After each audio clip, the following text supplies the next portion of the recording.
दलजीत जी, सबसे पहले तो आपका स्वागत है हरियाणा क्रांति न्यूज़ के इस लाइव में। सबसे पहले तो राम राम जी आपको भी और आपकी पूरी संस्कार क्रांति टीम को और सभी दर्शकों को। सर, किस तरह हैं? ठीक हैं आप?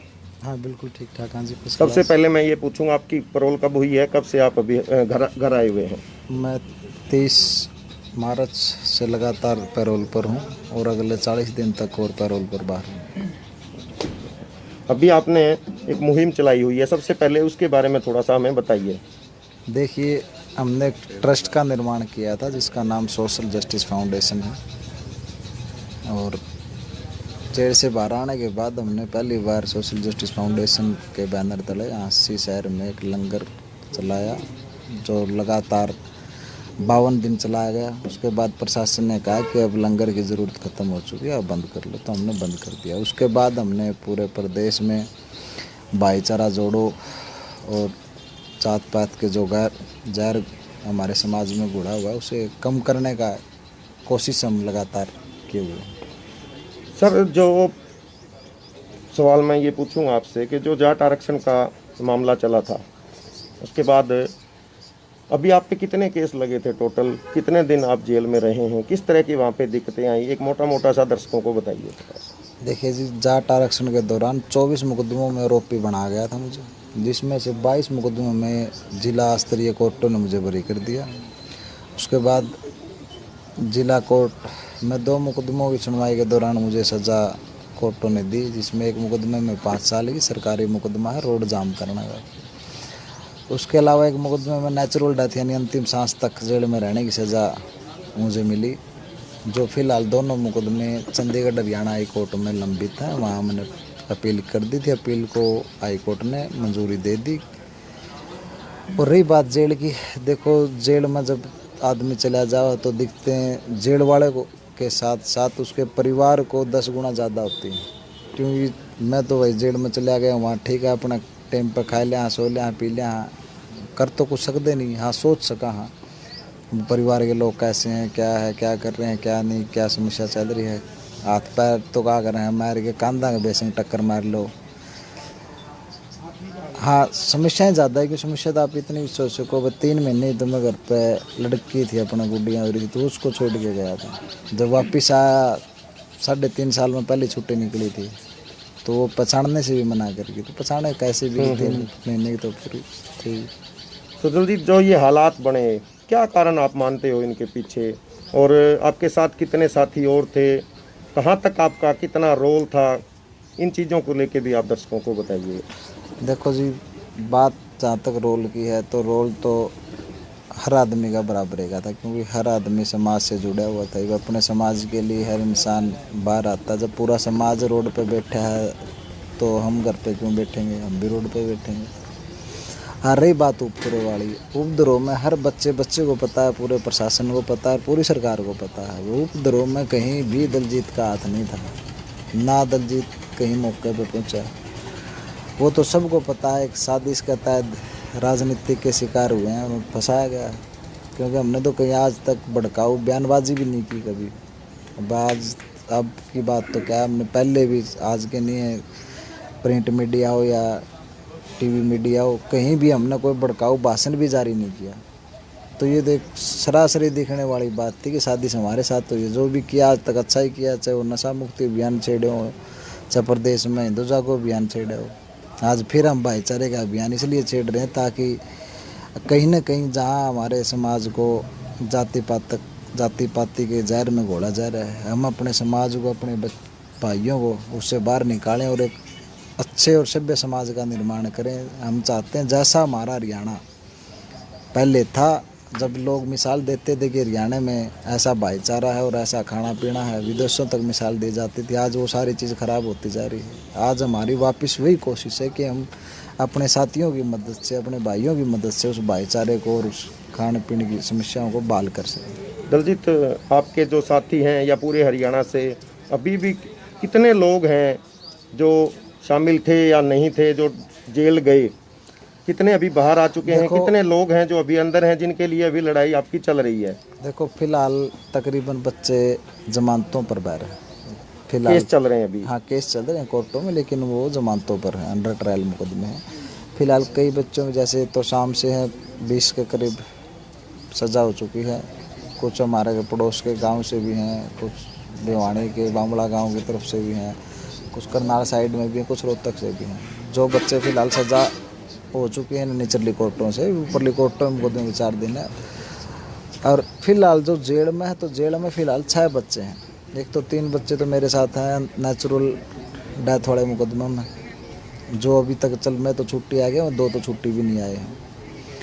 उस तो 5 साल वाली में है, 3 बच्चे मेरे तय अलावा उसमें हैं, तो वे तीनों छुट्टी पे हैं फिलहाल, क्योंकि 5 साल वाली माँ तो छुट्टी उन्होंने दे दी।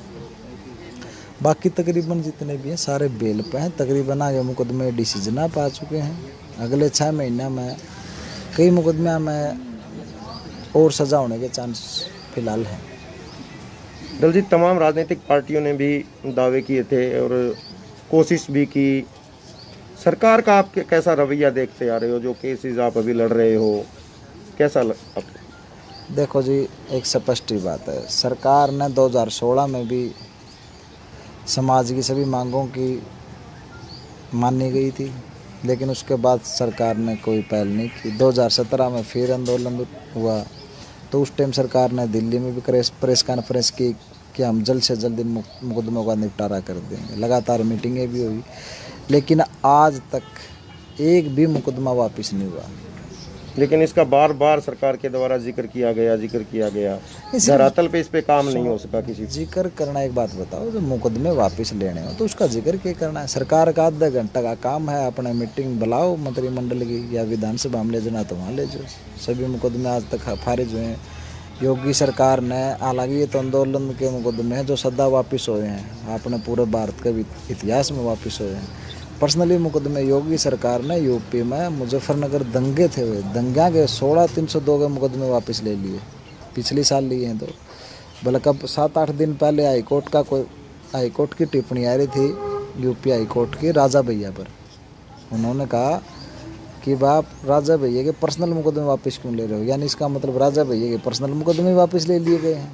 तो ये मारे तो आंदोलन के मुकदमे मामले क्यों फंसा जा रहा है? सारे बच्चे भविष्य खराब करके दर दिया। जो बच्चा 4 साल जेल में काट गया, वो बाहर आके क्या काम करेगा? अगर जेल ने 5-4 साल और काट दिए तो फिर क्या करेगा? देखो, जिंदगी बर्बाद तो उसके परिवार की भी होने लायक रही है। अब एक तो आदमी बाहर रह के अपने परिवार को संभाले, अच्छी शिक्षा दे, अच्छी देखभाल रखा है। अरे वो आदमी अंदर पड़ा है, वो खुद परिवार पर, तो ये परिवार तो सारे डालते संकट में। अगर ये आदमी आज से 3 साल 5-6 इन चीज़ें समाधान करेंगे, तो जब आदमी, मेरे वर्ग आदमी 3 साल बाद 4 साल, तो 3 साल 4 ये 3 में 7 साल काटने के बाद अगर ये नु कहें भाई जा हमने मुकदमा वापस कर दिया, तो उसमें बचे के है? दलजीत, सारा कुछ ये हुआ, काफ़ी लंबे समय तक आप जेल में रहे, उसके बाद आप घर पहुँचे। कभी घर वालों को या आपको इन तमाम चीज़ों से कभी डर या भय या ये नहीं लगा कि पीछे से क्या होगा? या आपकी माताजी हैं, किस तरह का? देखो जी, ऐसा डर भय तो नहीं, क्योंकि दादाजी के टाइम से क्योंकि बच्चे छोटे, परिवार ठीक शिक्षित है और विकसित भी हैं, क्योंकि दादाजी उस टाइम लाहौर पढ़े हुए हैं। तो डर नाम की चीज़ तो उन्हें कदे नहीं छोड़ी, क्योंकि सारे पहलवान हैं। मैंने भी प्रैक्टिस करी है, पापा भी पहलवान है, चाचा भी, ताऊ भी, और चाचा ताऊ के कुला में ताता पापा और 3 भाई हैं, 6 लड़के हैं और 3 लड़की हैं। सारे बढ़िया गेम कर रहे हैं, तो डर तो आज तक नुए नहीं सीखा वो कि नहीं, एक डर भविष्य का डर होता है। हाँ देखो, भविष्य का डर है, बच्चों के भविष्य का डर होता है, परिवार के भविष्य का डर होता है। वो डर तो देखो जी फिलहाल है, क्योंकि वह बात है 6 साल का लड़का हो गया, 4 साल की लड़की होगी। अब उनका भविष्य तो दिखा है, वाकई ने पिताजी की तो ज़रूरत है। बिना पिताजी तो देखो, ऐसे तो घर परिवार पूरा है, वह दादा भी हैं, दादी भी है, चाचे ताऊ सारे हैं, लेकिन जो काम पिताजी उनके लिए कर सके है, वो काम चाचे ताऊ नहीं कर सकते। उनकी चिंता तो हरदम रवे है, चिंता है उनकी रहे, और किसी की तो चिंता ही नहीं है। बिल्कुल जी, वो तो हमेशा रवे भी कि भाई वो तो उनके पास खड़े हुआ तो भी उनकी चिंता रहनी है। फिर अब नु ज़्यादा बड़ी है, क्योंकि खुद की मैं नहीं कर पावा नहीं। जब आदमी ने थोड़ी तकलीफ तो हुई है, अब देख के बन गई। कई समय तो ऐसे आ जाए बालक भीतर था, हाँ भीतर था, स्टडी में तो फोन करा बच्चे रोंदे पाओ तो आधा लू तोड़े फूक जाए क्यों रोने लग रहे। दिल घबराता है कि कहीं ना कहीं कोई गलत स्टेप या सही स्टेप था लेकिन गलत नीतियों का शिकार, गलत कारणों का देखो शिकार वो हो सब गए। ये आप सबको पता है राजनीतिक षड्यंत्र है वो, लेकिन हम तो ये चाहो परमात्मा ने जो हमारे भविष्य में लिख रखा है उससे ऊपर हमें क्या मिलेगा। दलजीत, हरियाणा पूरे दुनिया में मशहूर था, इसका भाईचारा मशहूर था, इसका खाना पीना मशहूर था और इसका पहनना भी, पहनावा है वो पूरी दुनिया में मशहूर था। हरियाणा पूरे हरियाणा की अलग अलग जो बोलियां हैं वो पूरे, लेकिन कहाँ ये चूक हुई, कहाँ नज़र लगी कि ऐसे हालात बने पिछले कई सालों से कि ये बड़ी दिक्कतें आ रही हैं और भविष्य में अगर ऐसा चलता रहा, इसमें हम सुधार नहीं कर सके तो हमारे लिए आगे भी ये खतरनाक रहेगा। कारण आपने कोई निकाला हो? अपनी जो उम्र है भाई, इन हालातों में ये उम्र तो निकल जाएगी, लेकिन जो आने वाला समय हमारे बच्चों का होगा वो निकलना बड़ा मुश्किल हो जाएगा ऐसे हालात में। तो इसीलिए हम एक पहल कर रहे हैं, बात तो अपना समय यहाँ पे मेहनत कर ले, आने वाले भविष्य में अपने बच्चों को तो एक अच्छा माहौल देवा, क्योंकि यह चीज़ एक राजनीतिक षड्यंत्र के तहत की गई है। क्योंकि कोई भी समाज आज तक, जिस समाज ने भी धरने प्रदर्शन करे हैं अपने हक खातिर, किसी दूसरे समाज ने उसका विरोध नहीं किया। ये आप राजस्थान में लो, गुजरात ने आंदोलन किया तो जाटों ने बिश्नोइयन तक और कई कास्टों ने उनकी मदद करी, खाना उनके फेवर में आए फेवर में आए, खाना तक बनवाया, पहुंचाया, खुआया और सारी समस्याओं का समाधान करे। लेकिन यहाँ ऐसी क्या बात होगी भाई जो विरोध में आना पड़ा? विरोध में आने का क्या मतलब है? अब देखो, जिसने जो आरक्षण मिल गया उसका तो खत्म होता रहा, जो जर्नल में पड़ा है उसमें तो देगी गवर्नमेंट, उसमें दिक्कत तो है नहीं किसी ने। फिर रही बात दूसरी, हमने तो कदे साफ साफ ये भी नहीं कहा अब आप दे भी चाहे, हमने भी आरक्षण आधार पर दे दिए, उसमें दे भी। अब हमारे जो परिवार है, देखो जाट समाज में नहीं कहता कि सारे गरीब हो गए, लेकिन ये भी तो नहीं है कि सारे अमीर हो रहे हैं। हर बिरादरी में हर टाइप के लोग हर हैं, टाइप गरीब भी हैं, अमीर भी हैं। हैं, आप मध्यम एक भी हैं। देखो, जिन बिरादरियों का आरक्षण मिल रहा है उनका फायदा उन गरीबों आज तक नहीं मिला है। उनका फायदा भी तो वही उठाओ जो पहला तो डीसी बन रहा है, उसे का बेटा डीसी बना है, जो गांव में खेती या मजदूरी करने लग रहा है उसका बेटा तो सफाई भी नहीं लग गया आज तक, वो मजदूरी पे ही है। तो इस आरक्षण का फायदा किसने होने लग रहा है?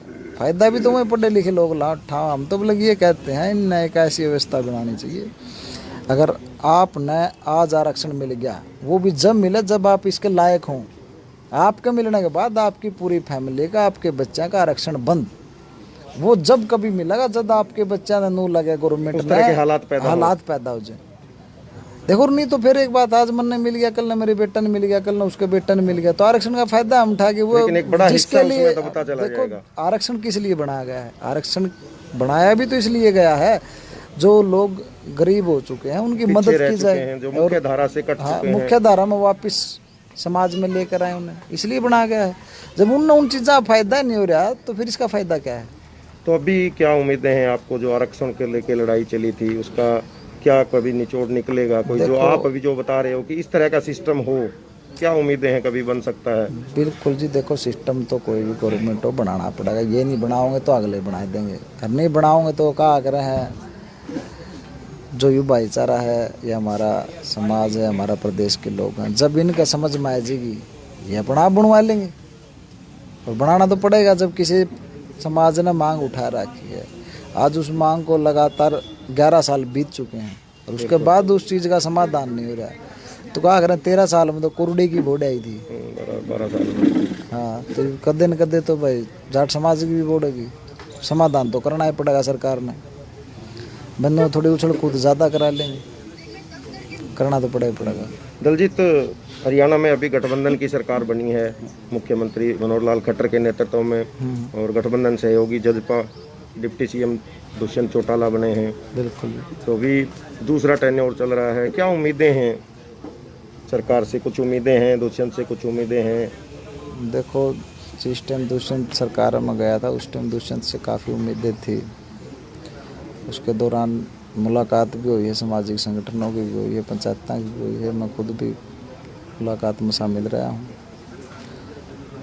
तो मन में तो ऐसा नहीं लगता कि इन लोगों का ध्यान भी है इस तरफ।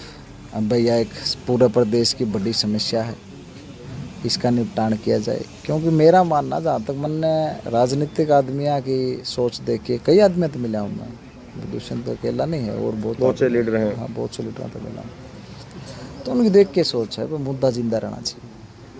तो वोट बैंक जिंदा रहेगा। हाँ, क्योंकि अपना हरियाणा में तो कहते हैं ना, बोले मुद्दा भी तो को नहीं ऐसे वाइल तो मेरा कोई मुद्दा नहीं था, वो थोड़ा एरिया का मुद्दा है, उस पर लोग ज़्यादा आकर्षित नहीं होते। लेकिन यूँ मुद्दा ऐसा आ गया, इस पर बच्चा बच्चा है। वो जाट समाज तो है क्योंकि उनका खुद का खाज है, खुद का हक के लिए लड़ रहे हैं। और आगे दिक्कत यह कर रखी है, वह जाट तारा हक ले जाए तो मुद्दा बना लिया ना, उसके नाम की आज राजनीति है। पिछला इलेक्शन में जो समीकरण हुए वो आप सबके सामने है। बिल्कुल। तो ये भी इस मुद्दा ने कैसे ख़त्म कर दें, क्योंकि मुकदमे वापसी हो गए, जाटा तो आरक्षण दे दिया तो मुद्दा ख़त्म हो गया। मुद्दा ख़त्म करके तो हरियाणा के राजनीतिक आदमी के राजस्थान में जाके राजनीति करेंगे, रहेंगे तो यहीं। हाँ, तो फिर यही राजनीति करनी ना, इसलिए मुद्दा जिंदा 11 साल तो मुद्दा जिंदा रह सके। दलजीत, काफ़ी टाइम आपका लिया और एक अंतिम सवाल और अंतिम संदेश है पूरे हरियाणा के युवाओं को, क्या संदेश को?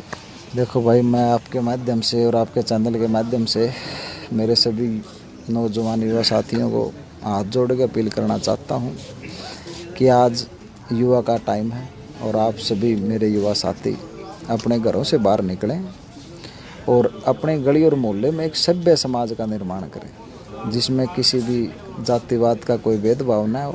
क्योंकि जब हम सभी का खून लाल है और हम सभी एक जैसे शरीर और एक जैसा काम कर सकते हैं तो हमारे अंदर इतना फ़र्क नहीं आना चाहिए। बट ठीक है, हर आदमी का परिवार अलग होता है, समाज अलग होता है, हर आदमी अपने परिवार और समाज के लिए खड़ा होता है। लेकिन ऐसा करने की बजाय कि आप अपने समाज के लिए खड़े हों और दूसरों से, दूसरे समाजों से हलफ लें, लेकिन मैं ये चाहता हूँ कि आप किसी दूसरे समाज का विरोध ना करें। क्योंकि जहाँ हम अपने समाज का मान सम्मान करते हैं तो दूसरे समाज का भी हमारा फर्ज बनता है कि हम उनका भी मान सम्मान करें। 36 बिरादरी के लोगों को बिल्कुल सभी को साथ लेके और एक ऐसे भाईचारे का निर्माण करो जिससे राजनीतिक लोग अपने आप से डरें कि ये लोग इकट्ठे हैं, इनको अगर चचेड़ोगे तो ये कान तले मारेंगे। और इलाज भी यही रह चुका है कि अगर समाज, लोकल युवा इन राजनीतिकों को शिक्षा देगा कि हम आप लोगों के बहकावे में नहीं आते, हमें अपना भाईचारा प्यारा है, तब इन लोगों का समझ में आओगी, तब ये लोग इन मुद्दों पर राजनीति करना बंद करेंगे। इसके लिए बड़ी एक जागरूकता लेके आनी होगी दलजीत। देखो जी, आपन तो एक नेम खा रखा है, सोए नो नहीं पता कितनी रात हो जाए, बोलते बोलते गड़ बैठ जाए। जितनी मेहनत होगी उतनी मेहनत मैं करूँगा। मेहनत का असर आपको दिख रहा है अभी? नहीं, बिल्कुल दिख रहा है जी, मेहनत का असर है। लगातार इतना भाईचारा के फोन आवा, इतना भाईचारा कॉन्टैक्ट करे, इतना भाईचारा बुलाने लग रहा है कि हमारे पास टाइम नहीं मिल रहा है भाईचारे को देने के लिए। जितनी कोशिश हो हम लगातार भाईचारे को टाइम देने लग रहे हैं। दलजीत, इसके बाद आगे प्रोग्राम कहाँ है? अभी आप सिरसा मौजूद हो?